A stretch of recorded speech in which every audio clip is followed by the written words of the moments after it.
इस press conference में हमारे साथ Congress party, CPI, CPM, Bhakpa Male, Congress party और आरजेडी के सभी यहाँ नेता और प्रिंट इलेक्ट्रॉनिक मीडिया के हमारे जितने साथी हैं, सभी लोगों का स्वागत है।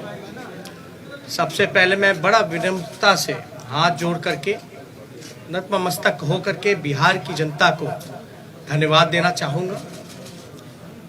और आप सब लोग जानते हैं कि चुनाव का फैसला आया है, जनता ने अपना फैसला सुनाया है और चुनाव आयोग ने अपना नतीजा सुनाया है। जनता का फैसला महागठबंधन के पक्ष में है, चुनाव आयोग का नतीजा एनडीए के पक्ष में है। आप सब लोग ये समझ सकते हैं कि जनता का जो जनादेश है और जो नतीजा इलेक्शन कमीशन का है, नतीजे और फैसले का बड़ा अंतर है। फैसला हमारे पक्ष में और नतीजा उनके पक्ष में। ये कोई बिहार में पहली ऐसी कोई घटना नहीं है। 2015 में महागठबंधन जब बना था तो वोट जो है, जनादेश जो है, वो महागठबंधन के पक्ष में था, लेकिन चोर दरवाजे से बीजेपी सरकार में आई, जो कि बीजेपी के जनता का जो आदेश था कि बीजेपी को विपक्ष में रहना। लेकिन बिहार के मुख्यमंत्री लालच में, लोभ में या डर के कारण, या आप कह सकते हैं बीजेपी ने हाईजैक कर लिया। बीजेपी की सरकार रही, कहा जाता है डबल इंजन की सरकार, लेकिन पूरे चुनाव में हम लोगों ने जो सही मुद्दा था, जो जनता का मुद्दा था, चाहे सरकारी नौकरी रोजगार के सवाल पे, गरीबी, भुखमरी, पलायन, मजदूर, किसान, शिक्षा, चिकित्सा, या आप कह सकते हैं नियोजित शिक्षकों की जो समान काम समान वेतन या स्वयं सहायता समूह के मानदेय की बात रही हो, नौकरी की बात रही हो, उसको लेकर के हम लोग बड़े सकारात्मक रूप से हम लोगों ने मुद्दा बनाया और मुझे खुशी है कि जनता ने हम लोगों का साथ दिया और उस मुद्दे पे चर्चा हुई। और मैं अभी भी कहना चाहता हूं कि देश का, बिहार का ही नहीं बल्कि देश का युवा, मजदूर, किसान, स्वयं सहायता समूह, जीविका दीदी हो, आंगनबाड़ी हो, आशा वर्कर हो, विकास मित्र हो, नियोजित शिक्षक हो, जो हमारे श्रमवीर रहे हो, आज सब लोगों में आक्रोश है। आक्रोश इस बात का, धन बल छल, धन बल छल। एक तरफ देश के प्रधानमंत्री, बहुत ही शक्तिशाली प्रधानमंत्री, और एक बिहार के मुख्यमंत्री, तमाम पूंजीपति एक तरफ रहे, जोड़ भाग गुना सब कुछ करने के बावजूद भी इस 31 साल के नौजवान को रोकने में नाकाम रहे। तब जाकर के जो बीजेपी का जो प्रकोष्ठ है, आप प्रकोष्ठ भली भांति समझ सकते हैं कि बीजेपी का प्रकोष्ठ कौन है। बीजेपी के प्रकोष्ठ ने जोड़ भाग गुना सब कुछ किया, फिर भी राष्ट्रीय जनता दल को सिंगल लार्जेस्ट पार्टी होने से रोक नहीं पाई। और महागठबंधन के सभी साथियों एकजुट होकर के हम लोगों ने मुद्दे की चुनाव पर हम लोग चुनाव लड़ने का काम किया। और आप जानते हैं कि ये मुद्दा, कुछ लोगों ने असमर्थता जताई कि नौकरी नहीं दी जा सकती, जो कि डबल इंजन का चेहरा है। जो लोग बड़े बड़े दावे करते थे कि चेहरे का कमाल है कि राष्ट्रीय जनता दल को हमने कहां से कहां पहुंचा दिया, आज देखिए उनका चेहरा तीसरी नंबर पे चले गया। तीसरी नंबर पर नीतीश कुमार जी, साफ तौर पे ये समझ लें, भाजपा के लोग साफ तौर पे ये समझ लें, ये जो जनादेश है ये बदलाव का जनादेश है। अगर थोड़ी सी भी अंतरात्मा नैतिकता नीतीश कुमार जी में बची होगी तो ये जो कुर्सी पर बैठने का जो शौक है, जोर तोड़ भाग गुना करके जो बैठने का शौक है, कहीं ना कहीं से उनको जनता के इस फैसले का सम्मान करते हुए कुर्सी से हट जाना चाहिए। और कुछ लोग भले ही कुर्सी पर बैठे, लेकिन महागठबंधन और हम लोग जनता के दिलों में बैठे हुए हैं। जनता, बिहार की जनता हम लोगों के साथ है। और बड़ा आश्चर्य की बात है, अभी तो हम लोग धन्यवाद यात्रा भी निकालेंगे, क्योंकि हमारा स्पष्ट मानना है कि हम जीते हैं, हम हारे नहीं हैं, हम जीते हैं। पहली बार देश के किसी विपक्ष ने एक एजेंडा सेट किया और ये जो नतीजा आया है ये हमारे पक्ष में फैसला है और नतीजा जो उनके पक्ष में। लेकिन क्या ये सवाल खड़ा होता है कि देश के खासतौर पे बेरोजगारी, जहां बिहार में 46.6% है, जहां मुख्यमंत्री असमर्थता जताते हैं कि नौकरी नहीं दे सकते, तो क्या बिहार का जनता रोजगार नहीं चाहता? बिहार का जनता सरकारी नौकरी नहीं चाहता? ये सवाल खड़ा करता है। और हम लोग तो धन्यवाद यात्रा में भी जल्दी ही जाएंगे, लेकिन सरकार में अगर जो लोग छल कपट धन बल के कारण जो लोग बैठ रहे हैं, उनसे हम कहना चाहते हैं कि 4 दिन की ही चांदनी है, लेकिन अगर 19 लाख रोजगार, समान काम वेतन नियोजित शिक्षकों को, स्वयं सहायता समूह को अगर मानदेय, शिक्षा चिकित्सा अगर नहीं सुधरी जनवरी तक के महीने पर, तो हम महागठबंधन के लोग बड़ा आंदोलन करने का काम करेंगे। दूसरा पहलू, कुछ लोग बड़ा कहेंगे कि हार गए तो लोग रो रहे। नहीं, हम लोग रोने वाले लोग नहीं हैं, हम लोग संघर्ष करने वाले लोग हैं, जनता के बीच रहने वाले लोग हैं, सबको साथ लेकर के चलते हैं। जहां भी रहेंगे जनता की आवाज को बुलंदी से उठाते रहेंगे।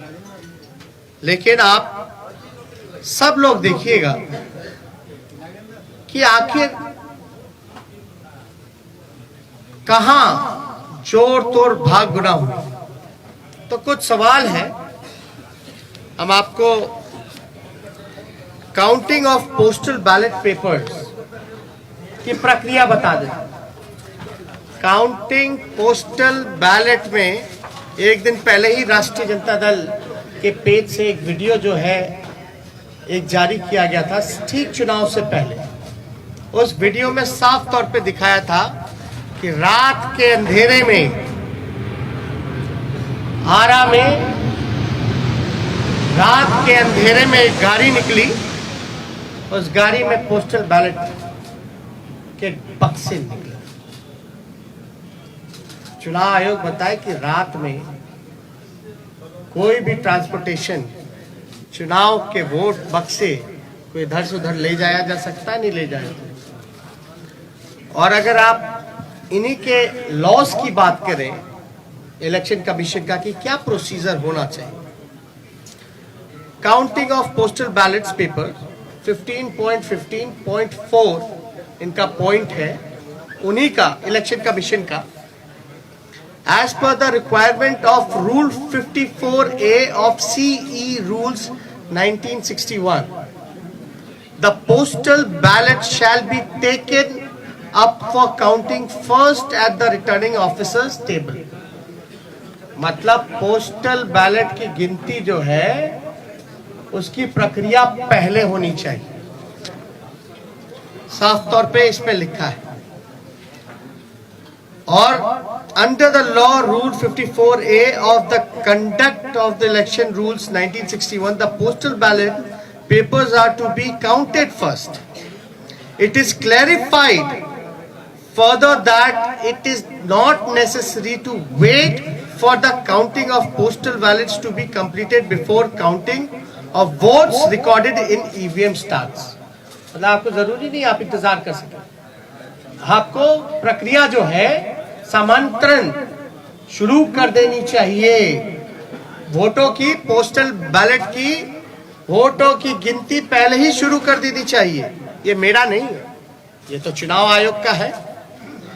After a gap of 30 minutes from the commencement of counting of postal ballot papers, the counting votes of EVM can start. 30 minute के बाद आप ईवीएम की जो प्रक्रिया है वो चालू कर सकते हैं।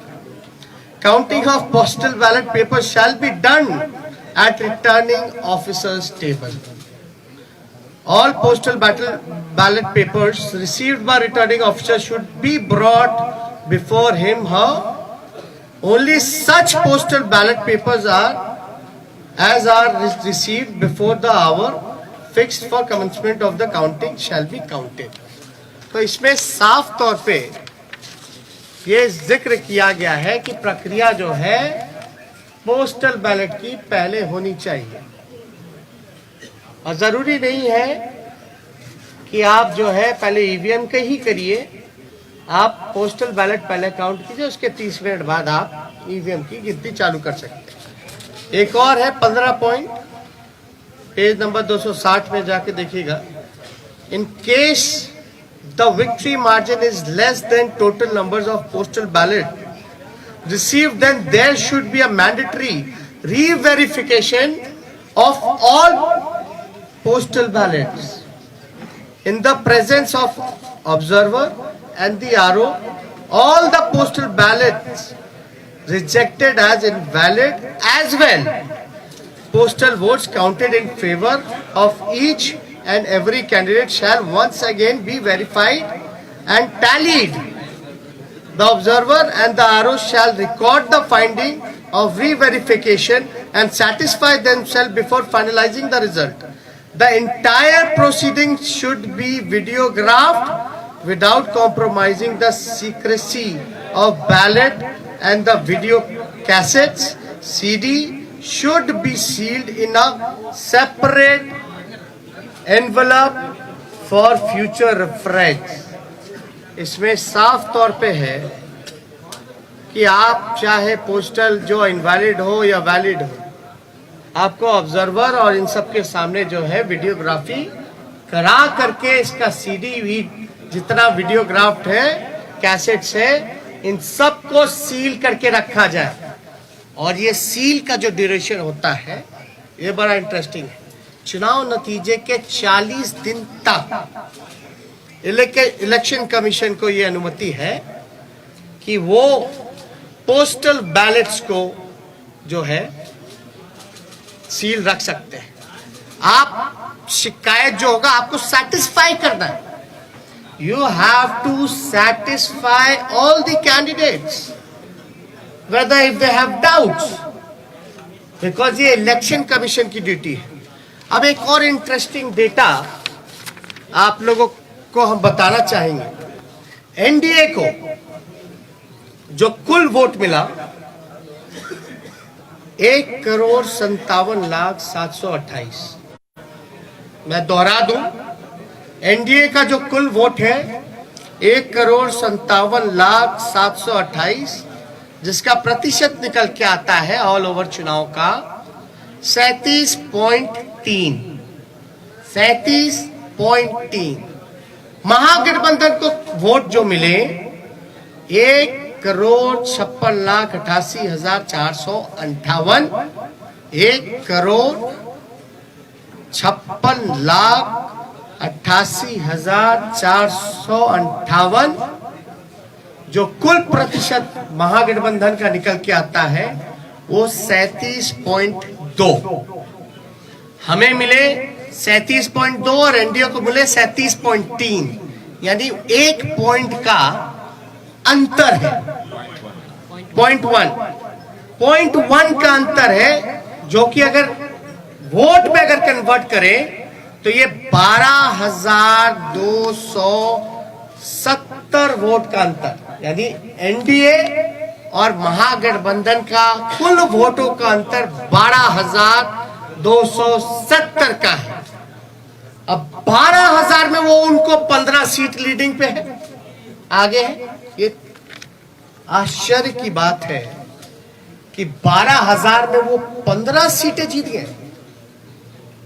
और याद कीजिएगा, अद्भुत आंकड़ा हम आपको और भी देंगे कि पोस्टल बैलेट्स वोट कौन देता है? जो सर्विस में है, ज्यादातर शिक्षक लोग हैं जो कि एजुकेटेड हैं, वो लोग हैं जो जागरूक लोग हैं, जो जानते हैं कि वो पोस्टल से भी मतदान कर सकते हैं। और कई लोग ऐसे होंगे जो कई बार पोस्टल से मतदान किया गया होगा, एनवलप में करते हैं, बैलेट पे करते हैं। यानी जो जागरूक व्यक्ति है वही ये काम कर सकता है। आप एक पोस्टल को आप रिजेक्ट कर देते हैं, एक रिजेक्ट समझ में आता है, 10 रिजेक्ट समझ में आता है, 50 रिजेक्ट समझ में आता है। आप 900 पोस्टल वोट रद्द कर रहे हैं, 700 पोस्टल वोट रद्द कर रहे हैं, 500 पोस्टल वोट रद्द कर रहे हैं। और रद्द हो रही है तो ये चुनाव के उम्मीदवार का जिम्मेवारी तो नहीं है। रद्द किस वजह से किया गया और इतनी बड़ी संख्या में रद्द क्यों हुआ? जब हमारे कैंडिडेट्स ने जब मांगा रिटर्न में आरओ से कि लिखित में दीजिए कि आपने रद्द क्यों किया, आरओ की जिम्मेदारी है कि वो कैंडिडेट्स को सेटिस्फाई करे जो कि हमने आपको गाइडलाइन में बताया। और किससे पूछ करके इलेक्शन कमीशन ने गिनती जो है लास्ट में पोस्टल का किया और रद्द करने का काम किया? पहले क्यों नहीं काउंटिंग कराई गई? किसके दबाव में? अगर जहां भी पोस्टल अगर बाद में काउंट हुए हैं तो हमारी मांग है, क्योंकि 40 दिन तक सील्ड रहता है, रिकॉर्डेड होने चाहिए, वीडियोग्राफी लाइए, वैलिड इनवैलिड बैलेट पेपर्स को सामने रखिए और रिकाउंटिंग कराया जाए। ये हमारे महागठबंधन लोगों की मांग है, उस पर रिकाउंटिंग कराया जाए। हमारी जो हार हुई 17 वोट से, 12 वोट से, 50 वोट से, 70 वोट से, 100 वोट से, 150 वोट से, लगभग 20 सीटों को हराया गया। ये कौन जवाब देगा? ये लोग बोलते रहे रोए रोए, लेकिन मेरा सवाल जायज है। चुनौती देता हूं बिहार के मुख्यमंत्री को, जो चोर दरवाजे से सत्ता हटियाना चाहते हैं, सत्ताधारियों को, कि पोस्टिंग पोल, एक सवाल का जवाब दे कि पोस्टिंग जो हुआ है बैलेट का, पोल जो हुआ है वो पहले होना चाहिए या बाद में होना चाहिए? वही लोग बताएं, मेरा सवाल है। अब बाद में हुआ तो किसकी गलती है? बस इतना सा मामूली सा सिंपल आंसर हम जानना चाहते हैं कि आप जो गाइडलाइंस है चुनाव आयोग का, साफ तौर पे इस पे लिखा हुआ है, इस पे साफ तौर पे लिखा है 15.15.4 counting of postal ballot papers, इस पे साफ तौर पे लिखा है। बताएं अगर काउंटिंग कराने में क्यों नहीं करा रहे भाई? हम लोगों के कैंडिडेट डिमांड करते रह गए, लेकिन हमारी बात को सुना नहीं गया, हमारे उम्मीदवारों को सुना नहीं गया। लास्ट में कई जगह तो ऐसा हुआ, राघोपुर का ही हम बता दें, राघोपुर का हम अपना बता दें, 3 बजे तक प्रक्रिया पूरी कर ली गई, रात के 11 बजे सर्टिफिकेट मिल गया। 11 बजे मेरा तो 37,000 का डिफरेंस था, लेकिन जहां कम मार्जिन, जहां हम जीत रहे थे, वहां पोस्टल बैलेट 900 संख्या में तो आप कराते क्यों भैया? जब रद्द ही करना है तो पोस्टल पे काउंट ही मत कर, वोट ही मत कराइए। अगर पोस्टल का अगर कोई वैल्यू नहीं है, रद्द ही करना है, तो आप वोट क्यों कराते हैं? काउंटिंग प्रक्रिया में क्यों जोड़ते हैं? या तो रिकाउंटिंग कराइए, आपके पास तो पूरा दस्तावेज, सब दूध का दूध, पानी का पानी हो जाएगा, पता चल जाएगा कौन किसके दबाव में काम कर रहा है, किसके इशारे पे काम कर रहा है। तो ये कई जगह तो सर्टिफिकेट दे करके छीनने का प्रयास किया गया। अब आप बताइए, हम सबूत कहां से लाए? ना मोबाइल ले जाने दिया जाता है, मोबाइल ले जाने दिया जाता तो सब पता चल जाता, ना किसी को प्रवेश किया करने दिया जाता है। हमको तो छोड़ दी, मीडिया के लोगों को भी प्रवेश नहीं करने दिया जाता है, और लोग कह रहे हैं कि सबूत ला। कहां से लाए सबूत? सबूत तो वहीं से आएगा ना जब आप इसकी रिकॉर्डिंग निकालिएगा, सीसीटीवी की, वीडियोग्राफी की। बैलेट इनवैलिड जो क्यों निकाल के दिखाओ ना जनता को। क्या जिनका रद्द किया गया वोट, क्या तो आप वोटर मानते ही नहीं है? अगर रद्द हुआ तो क्या प्रक्रिया है कि वो फिर से पुनः मतदान करे? चुनाव आयोग के लिए तो एक एक वोट का महत्व है ना। लोकतंत्र में आप 900 वोट पोस्टल बैलेट का रद्द कर दीजिएगा एक कॉन्स्टिट्यूएंसी में, और वो भी एजुकेटेड जागरूक वोटर्स का, जो सर्विस में है, उनके वोट के मान नहीं होगा, तो भाई सवाल तो बनता है। क्योंकि ये लोकतंत्र बचाने की लड़ाई है, और लोकतंत्र कैसे बचे? और एक वोट से हार भी होती है, जीत भी होती है। लेकिन आप देख रहे होंगे ना, चेहरे का चमक कहां चला गया? तीसरे नंबर पर। अब तक सामने नहीं आए, फिर क्वारंटाइन हो गया, फिर क्वारंटाइन हो गया। अरे भैया, अंतरात्मा जगाइए। नैतिकता, सिद्धांत, नीति, विचार सब धूमिल आपने कर लिया। अब आपने तो खुद कहा संन्यास लेने की बात। संन्यास लेने का काम कर रहे हैं तो कम से कम आखिरी के क्षण दिनों में काली अपने मुंह पे मत पुतवा करके जाइए। काली अपने मुंह पर या जनता का हाय लेकर के अपने राजनीतिक सफर का अंत मत कीजिए नीतीश जी। अंतरात्मा जगाइए। इसलिए हम सब लोगों को लगा कि ये प्रेस कॉन्फ्रेंस करना, और मैं पुनः बिहार को धन्यवाद दूंगा, धन्यवाद यात्रा करूंगा। भले ही छल कपट से कुर्सी पे ना बैठ पाए, लेकिन जो लोगों ने अपने दिलों में बैठाया है, इसके लिए हम जरूर जनता को धन्यवाद देंगे। और हमारा मानना है महागठबंधन की जीत हुई है, डबल इंजन की हार हुई है, जनता हमारे साथ है। और कुछ प्रकोष्ठ के लोग जो नतीजा, फैसला नहीं, जिन्होंने नतीजा सुनाया, वो भी तो किसी के दबाव में काम कर। तो इसलिए ज्यादा कुछ ना कह के, अगर आप लोगों का कोई सवाल हो तो उसका जवाब देना चाहिए। एक मिनट, सवाल बहुत संगठित तरीके से पूछेगा, एक पर एक। हाँ, आप पूछिए। क्या महागठबंधन बिहार में फिर से सरकार बनाने की कोई कोशिश करेगी? कहीं से उम्मीद वैसी है, या फिर और कोई आंकड़ों के द्वारा सरकार बनाने की कोई कोशिश होगी? देखिए, हमने साफ तौर पे बोला, ये मैंडेट जो है बदलाव का मैंडेट है। ये जनादेश जनता ने बदलाव के लिए दिया।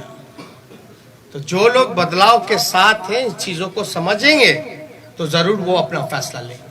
क्या आरजेडी इस कोशिश में है कि जो छोटे दल को साथ में लिया जाए? अभी आपको हमने तो साफ तौर पे बोला कि ये जनादेश जो है बदलाव का है। ये उनके ऊपर है कि वो जनता के साथ, इस फैसले के साथ रहते हैं नहीं रहते। इधर से एक सवाल। तेजस्वी जी, कांग्रेस को 70 सीटें आरजेडी ने दी, महागठबंधन में 70 सीटें मिली, 19 सीटें वो केवल जीते। उनके ही नेता कह रहे हैं कि हमारी वजह से तेजस्वी की सरकार नहीं बन पाई। आपका क्या रिएक्शन है इस पर? क्या आपको मलाल है कि आपने कांग्रेस को 70 सीटें दे दी? पहली बात, महागठबंधन हम लोग मजबूती के साथ चुनाव लड़े, हम लोग एक दूसरे के साथ मजबूती के साथ खड़े हैं। कौन क्या कहता है ये विश्लेषण का समय नहीं है। अभी जो बात है ये समय है कि हमको जो हराने का प्रयास किया जा रहा है, जो हमने सिंपल सा सवाल पूछा है कि जो रद्द हुए हैं क्यों हुए हैं, प्रक्रिया उसकी शुरुआत की थी, अंत में आपने ये क्यों किया, आपने रिटर्न में लिख करके क्यों नहीं दिया। मेरा अभी भी मानना है कि लगभग ऐसे 20 सीटें जो हैं हम लोगों को हराया गया है। वैसे की पार्टी AIMIM ने एक मिनट सुनिए एक मिनट, इनका वह सवाल है, एक साथ पूछे ना।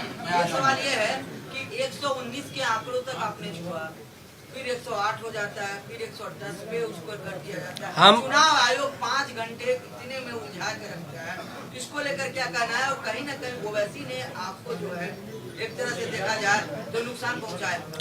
नहीं, देखिए किसी के पास एक तो अपने ही गाइडलाइंस का, जब हमने आरा का एक एग्जांपल दिया कि रात में आप बक्सा लेके जा रहे हो आ रहे हो, वो क्या उचित है? क्या वो गाइडलाइंस को वो चीजें फॉलो करती है?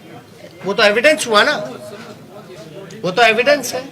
वीडियो में आपका आईडी कार्ड भी दिख जाएगा, बैलेट पे बक्से जो रखे हुए हैं स्टील के उसमें नंबर भी दिया जाएगा, गाड़ी का नंबर भी मिल जाएगा।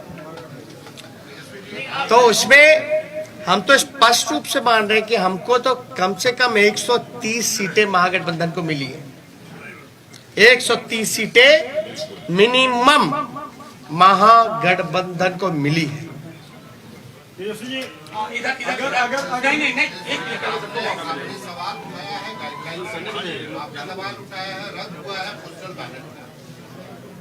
गठबंधन आज की तारीख में जब सरकार नहीं बनी है बिहार में, अभी तक फॉर्मल नहीं हुआ है, गठबंधन इलेक्शन कमीशन को डॉक में लेने के लिए, you are putting the election commission on the dock.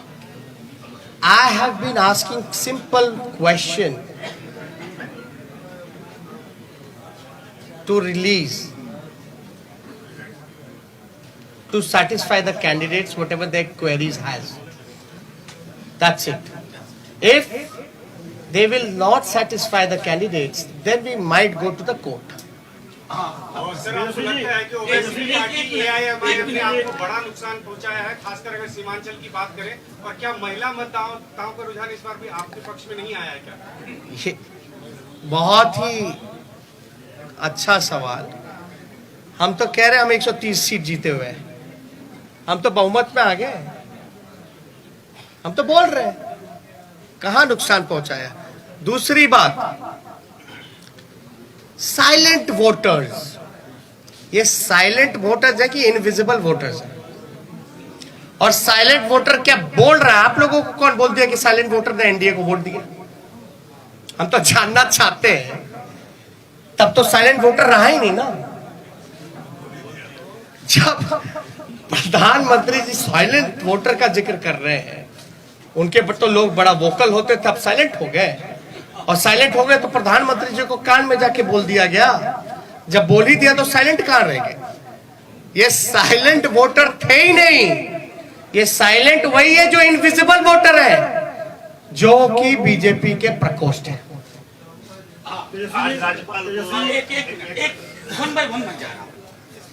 Tejashwi ji, Nitish Kumar कहते हैं कि महिलाएं आज भी उनके साथ है, महिलाओं का साथ रहा इसलिए उन्होंने सत्ता वापसी फिर से करनी है।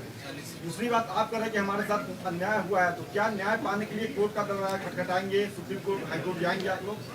देखिए, कौन किसके साथ है, कहां किसके साथ है, हा? लेकिन हमारे आंकड़े के हिसाब से जो कैंडिडेट वहां रहे, हम तो 130 पे हैं। हम तो ये कह रहे बिहार की जनता हमारे साथ है। आप क्यों जोड़ गुना भाग करा करके आप सरकार हथियाना चाहते हो? पहली बात, महिलाओं की जहां तक बात आएगी तो जब सरकारी नौकरी मिलता है तो उसमें महिलाएं नहीं है? आप देखिएगा, महंगाई इतनी बढ़ गई तो क्या महिलाओं के किचन को इफेक्ट नहीं किया? सिलेंडर का दाम क्या है? घर का बिजली बिहार में सबसे महंगा है, क्या वो महिलाओं को असर नहीं करता है? ये महिला को अगर पहले नुकसान होता था अगर शराब का, घर का, पैसे का, तो 200 रुपए का, आज नीतीश कुमार जी की वजह से जो ब्लैक मार्केट बन गया है वही 200 रुपए से ज्यादा 500 रुपए का घाटा हो रहा है महिलाओं को। तो कहां से उनके साथ महिलाएं भाई? ये सब केवल एक स्क्रिप्टेड प्रोपेगेंडा चलाया गया है, और जो कि इस इलेक्शन में ये जितने स्क्रिप्टेड प्रोपेगेंडा चलाने की कोशिश की गई, अरे आपने तो देखा इस चुनाव में इतने शक्तिशाली पीएम हो, मुख्यमंत्री हो, अब शब्द भी मेरे को कहा, मेरे परिवार को कहा, फिर भी हम आशीर्वचन के तौर पे हमने चुनाव लड़ा।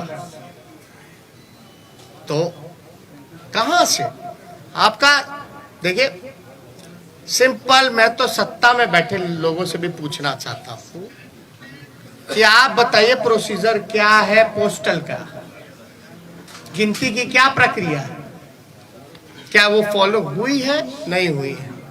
अगर हुई नहीं हुई, जो भी छोड़िए अलग बात, या हमारे जो उम्मीदवार रहे, अगर वो कोई क्वेरी इलेक्शन कमीशन को उस समय पूछ रहे थे तो उस समय इनकार क्यों किया गया, लिखित तौर पे क्यों नहीं दिया गया? और अब हम सभी उम्मीदवार जो है लिख करके इलेक्शन कमीशन को भेज रहे हैं, और हमको तो सीडी भी चाहिए, वीडियोग्राफी भी देखना है। इससे पहले कि मैं अगला सवाल तेजस्वी जी के लिए लूं, मैं एक चीज और उसमें जोड़ देना चाहता हूं। इस बार सबसे बड़ा पोस्टल बैलेट का आधार था नियोजित शिक्षकों की। बिहार सरकार और उसकी मुखिया को मालूम था कि ये पूरी की पूरी नियोजित शिक्षकों का समुदाय शिफ्ट कर गया है, इसलिए इनवैलिड करने की कोशिश हुई, और वो सब चीजें हम एविडेंस के तौर पर मांगेंगे और इनके जीते हुए लोग हारेंगे। और एक बात, इनवैलिड करने का कारण जो हमको संदेह है ये है कि पोस्टल की जितनी भी काउंटिंग हुई है, एज एन एग्जाम्पल राघोपुर अगर लेते हैं, मेरे क्षेत्र का लीजिएगा, जहां हम 37,000 से चुनाव जीते, जहां हम अच्छे से चुनाव जीते हैं, वहां भी पोस्टल में हम जीते हुए हैं लगभग 3 गुना ज्यादा से। एक एग्जाम्पल अगर रूनी सैदपुर का लीजिएगा, सीतामढ़ी का, तो वहां लगभग जो है 15 से 20,000 वोटों से हारे हैं, 25,000 से हारे हैं, लेकिन वो हारे हुए 15 से 20,000 क्षेत्रों में भी पोस्टल में एक तरफा हम लोग लीडिंग किए।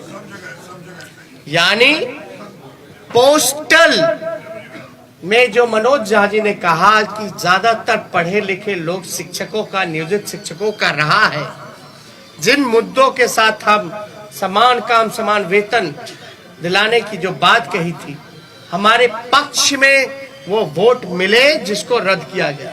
और ध्यान से, आरा वाला भी पोस्टल बैलेट का ही बक्सा था रात का, तो एक जगह का पकड़ाया, लेकिन रात के अंधेरे में क्या क्या खेल हुआ, ये तो आंकड़ा जो है हम लोग डिमांड कर रहे हैं आयोग से। एक आखिरी सवाल, एक मिनट, अरे नहीं ऐसे वो हाथ पहले से राजभवन गए थे और उनसे जब सवाल किया गया कि विपक्ष जो आरोप लगा रहा है उस पर क्या कहना है उनका, उन्होंने कहा कि हमने विपक्ष को कहा है। अरे भैया भाई सुनिए, समझ गए आप। एक मिनट, गवर्नर चुनाव लड़ रहे थे क्या? नहीं, एक मिनट बात सुनिए, गवर्नर चुनाव लड़ रहे थे क्या? चुनाव कौन लड़ रहा था? कैंडिडेट। इस गाइडलाइन में क्या लिखा है इलेक्शन कमीशन का? किसको सेटिस्फाई करता है, गवर्नर को कि कैंडिडेट को? क्या वो सीडी दिखाए क्या? दे, मीडिया को दे दे, अरे मीडिया को दे दे, सब देखे ना। Thank you. जो 20 सीटें आपने चिन्हित की है जिसमें गड़बड़ी की गई है, उसमें आपकी कितनी है और कांग्रेस की कितनी है? वो लिस्ट हम लोग दे देंगे, उसमें कोई वो नहीं है। और अब मैं इस प्रेस कॉन्फ्रेंस की समाप्ति की घोषणा करता हूँ। शुक्रिया। क्या महागठबंधन वीआईपी और हम पार्टी के संपर्क में है? लेट से आया, हमने पहले ही इसका जवाब दे दिया है कि ये जनादेश बदलाव का है और फैसला उनको लेना है कि जनता के फैसले के साथ है कि नहीं।